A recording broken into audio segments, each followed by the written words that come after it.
வந்து வாக்கு சதவீதத்தை வந்து எண்ணிக்கிட்டு இருக்காங்க. இந்த நேரத்தில் வந்து தாவேகாவோட வாக்கு சதவீதம் தபால் ஓட்டில் கூடியிருக்கு அப்படின்ற ஒரு செய்தி வந்து வெளியே வந்திருக்கு. ஸோ இதை தொடர்ந்து இங்கே மயிலாப்பூர் பகுதியில் தாவேகா ஆஃபீஸில் அவங்களோட கட்சி ஆட்கள் கிட்ட இதோட விமர்சனமாக என்ன வச்சுருக்காங்க, ஸோ மற்ற கட்சியை பற்றி என்ன நினைக்கிறாங்க, ஸோ அவங்களோட ஸ்டேட்மெண்ட்டாக என்னவா இருக்குது அப்படின்ற மாதிரி பல கேள்விகள் இருந்தது. ஸோ அவங்கக்கிட்ட நம்ம நிறைய விஷயங்களை கேட்டு தெரிஞ்சுக்க போகிறோம். வாங்க பார்க்கலாம். தபால் ஓட்டில் அண்ணா வருவாரா வரமாட்டாரா தெரிலண்ணா.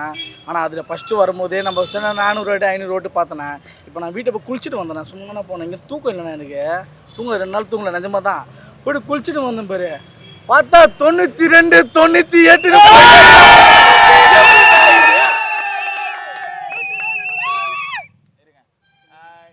போன தேர்தலில் வந்து தபால் ஓட்டு அப்படின்னு ஒரு 3வது கட்சிக்கு வந்து எண்களே இல்லாமல் இருந்தது. இந்த வாட்டி 3வது கட்சி முன்னிலையில் இருக்குது. நீங்கள் என்ன நினைக்கிறீங்க இதை? ஆனால் தபால் ஓட்டு ஃபஸ்ட் வாட்டி வந்து அந்த கவர்மெண்ட் தான் நான் போடுவாங்கன்னு சொல்லிட்டு அந்த இதெல்லாம் சொல்லுவாங்கண்ணா.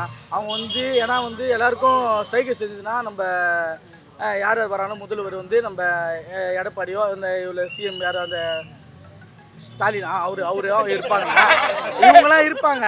ஆனால் வந்து அவங்க ஓட்டு வரும்போது தெரிஞ்சிச்சு இதுக்கு மேலே என்னத்த சொல்கிறது. இன்னும் ஒரு ½ அன் ஹவர் கட்சி வந்து பண்ணா பரபரப்பாக இருப்பானுங்க. நான் வேறு பயங்கரமாக இருக்குண்ணா. உங்களுக்கு எப்படி நான் தோணுது? இல்லை எனக்கு எதுவும் தெரியல. சந்தோஷத்தில் இருக்குண்ணா.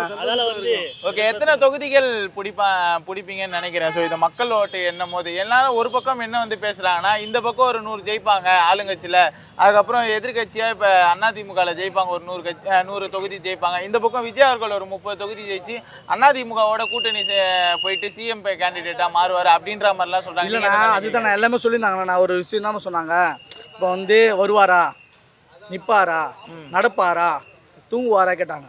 இப்போ வந்தார், நின்னார், புச்சார், சிஎம்ஏ நாங்கள் தானே தொகுதியை கொடுக்கணும். எங்கே நீ உட்காரு. நான் வந்து சிவன் பக்தர். நான் ஓகே சிவன் பக்தர். நான் காலையில் அப்பசாமிக்கு போனேன். போயிட்டு காலையில் சிவனை கேட்டேன். சிவன் உங்களுக்கு 3 எழுத்து, விஜய் சாருக்கும் 3 எழுத்து. சத்தியம் சத்தியமா கேட்டேன். சத்தியமா நீங்க எத்தனை தேர்தலா வந்து ஓட்டு போட்டுட்டு சார்? இது நான் 30 வருஷமா போடல.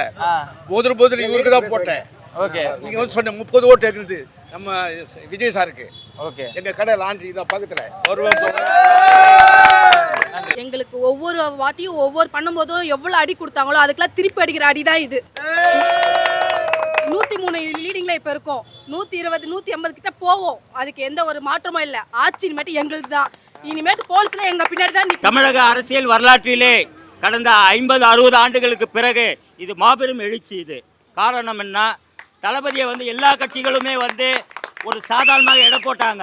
ஆனால் தளபதி மட்டும் மக்களினுடைய பிரதிநிதியாக இருந்தார். அதை வந்து எந்த ஒரு மீடியாவோ, எந்த ஒரு சேனலோ, எந்த ஒரு பத்திரிகையோ, எந்த ஒரு FM ரேடியோவோ இது வரைக்கும் சொன்னதே இல்லை. காரணம் என்னென்னா எல்லாருடைய கைப்பாவையாவோ மீடியாவோ பத்திரிகைகளோ இருந்தது. ஆனால் இன்று தான் வெளிச்சத்துக்கு வந்தது. நம்முடைய தமிழகத்தில் தளபதி ஆட்சி தொடர்ந்து இருக்கும். ஏன்னா நிரந்தர முதல்வர் தளபதி தான். புரியுதுங்களா? ஏன்னா இது மக்களுடைய இது. சிறு குழந்தையிலிருந்தே வயசானவங்க வரைக்கும் இன்னைக்கு வந்து தளபதி பின்னாடி தான் நிற்கிறாங்க. புரியுதுங்களா? அதனால் தளபதி ஆட்சி தொடர்ந்து இருக்கும். அனைத்து தேர்தலிலும், உள்ளாட்சி தேர்தலிலும், பாராளுமன்ற தேர்தலிலும் அனைத்திலுமே விசில் சின்னம் தான் பறக்கும். இப்போ 103 தொகுதிகளில் இருக்கிறோம். 118 தொகுதிகளில் அறுதி பெரும்பான்மை பெற்று ஆட்சி அமைப்போம். வரலாறு திரும்புகிறது. தளபதி தான் எப்பவுமே தளபதி தான்.